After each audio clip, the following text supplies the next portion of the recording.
him. I want to watch the news. Are you making headway at least? This is the news.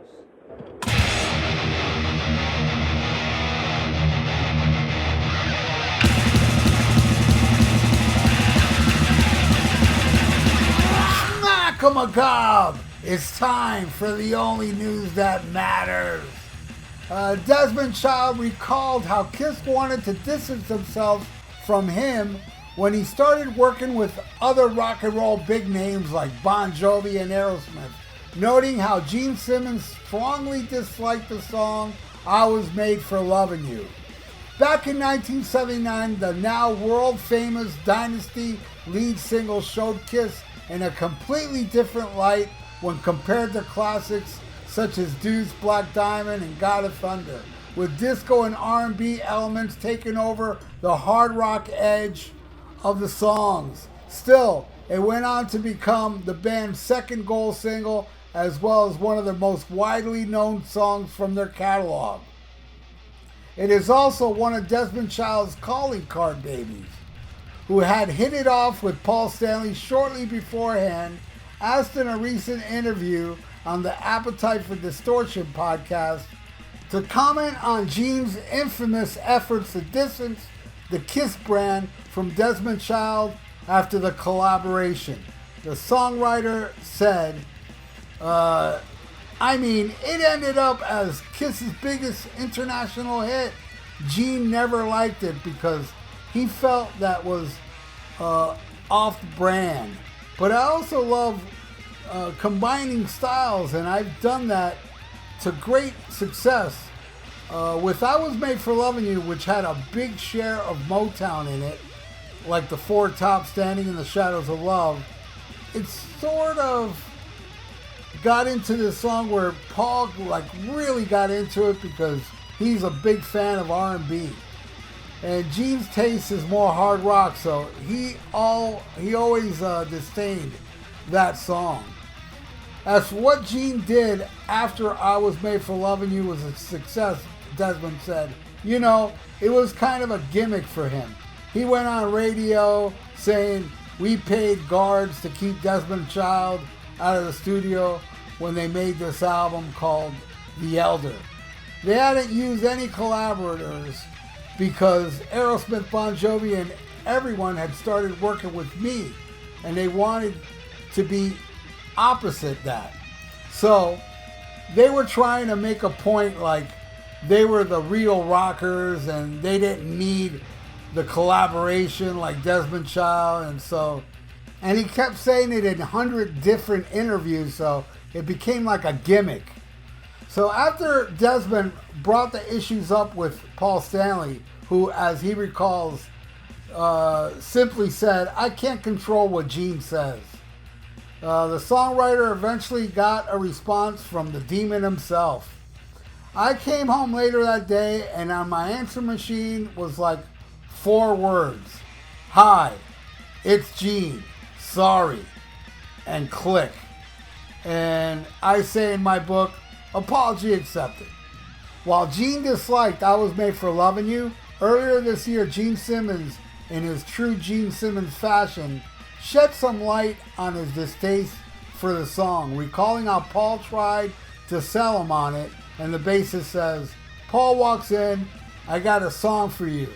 And I'm like, "What's it called?" He says, "I Was Made for Loving You." And I thought, "Oh, that's great.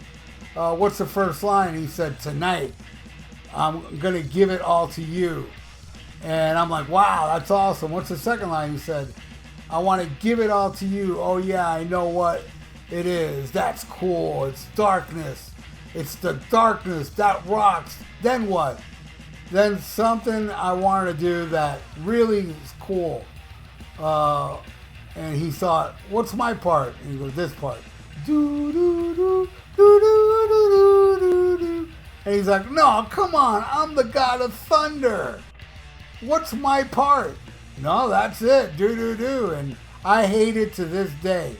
Except stadiums full of people jump up and down like biblical locusts. And so I sing along to it. All right. I don't really believe that Gene dislikes this song because he's written far worse. Even on that Gene Simmons Vault thing. There's a disco song in there, or maybe there's two. I remember there was one, and it was god-awful. You know, so his attempt at disco was nowhere near as good as I Was Made for Loving You, which I love that song now. I hate it as a kid because I didn't know no better. But, you know, Gene's just being Gene, and, you know, and the whole Desmond Child thing. They brought Desmond Child back a lot. He was on a lot of those 80s albums, and, you know, and Desmond Child was doing pretty good with Aerosmith and a couple other acts in the 80s that he was writing songs for. And I think he did pretty good with Kiss too. I'm pretty sure he had something to do with some of their 80s hits. Alright, I just went to go check. What did Desmond Child, what's the hits he wrote for Kiss? Well, it's only Heaven's on Fire. Though he wrote several other songs I noticed. He did Who Wants to Be Lonely. That was a single, but I don't think it was a big song. All Night.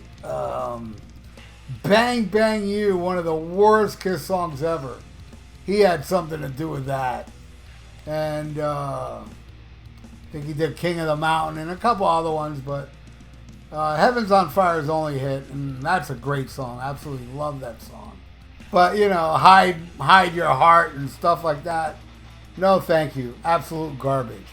And Gene's done some absolute garbage too. That's why I really don't believe that he hates the song. Well, he may dislike it, but I guarantee you, man, that just the rush of the crowd, because, you know, there's these shows that Kiss has played, like, with nothing but, like, you know, these heavy metal and black metal bands, festivals, and Kiss headlines it. And then when Kiss plays that I Was Made for Loving You, all these death metal, black metal fans all go nuts for it. They all love that song over there in Europe.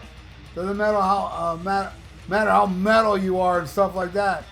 You got that love for that disco trick. And that song is very infectious. It's like, oh, so full of sugar. It's got that beat and the little sound effects going on in the background. It's very, very infectious pop song. And I think it's the best song, if you ask me, that he wrote with Paul Stanley. Was the first one. I Was Made for Loving You. And it's my least favorite off Dynasty. Go figure. That's how much I love the album Dynasty. Desmond Child did have a decent record writing hits. Those god-awful Bonfoni songs. He had a lot to do with a lot of those big hits. And Aerosmith. Some of the bigger Aerosmith songs. So the guy has wrote a lot of hits. But, you know, I don't really look into what Desmond Child does. So now looking over what he did with Kiss, I realize, yeah, he may write a lot of hits, but he also wrote stuff like Bang Bang You, You Make Me Rock Hard, and Let's Put the X in Sex. I heard a funny story Desmond said about the song You Make Me Rock Hard. I think it was him and Diana Warren. I mean, somebody else helped write the song, and they brought up the title You Make Me Rock Hard to Paul as a joke. And Paul absolutely loved it. And they were both looking at each other like, really? And they ended up writing this song that's just, she's horrific. That and X and Sex. Oh my God. I mean, I just thought they were just horrific during Crazy Nights. And then they went and did that. And I'm thinking to myself, wait a second. Crazy Nights ain't that bad, is it? Nah, but it is. You know, in retrospect, You Make Me Rock Hard and Let's Put the X in Sex could have fit perfectly on Crazy Nights. Who are we fooling here? Sounds like the same type of music. It was exaggerated, hairband schlop that Paul Stanley distanced himself from now. Ashamed of it now. But back then, poser. Well, that's it for the Only News That Matters. Thank you all for viewing. And please subscribe to my channel if you haven't. Ring the little notification bell. Like the video. And leave me a comment below. What do you all think of Desmond Child and Gene and Paul Stanley of Kiss? Leave it in the comments below because it's good for the YouTube algorithms. So, everybody out there, Listen to Black Sabbath and stay frosty. Switched it up a little there. And smack 'em a gob. Farewell and adieu to you fair Spanish ladies. Farewell and adieu, you ladies of Spain. For we've received orders for to sail back to Boston. And so never more shall we see you again.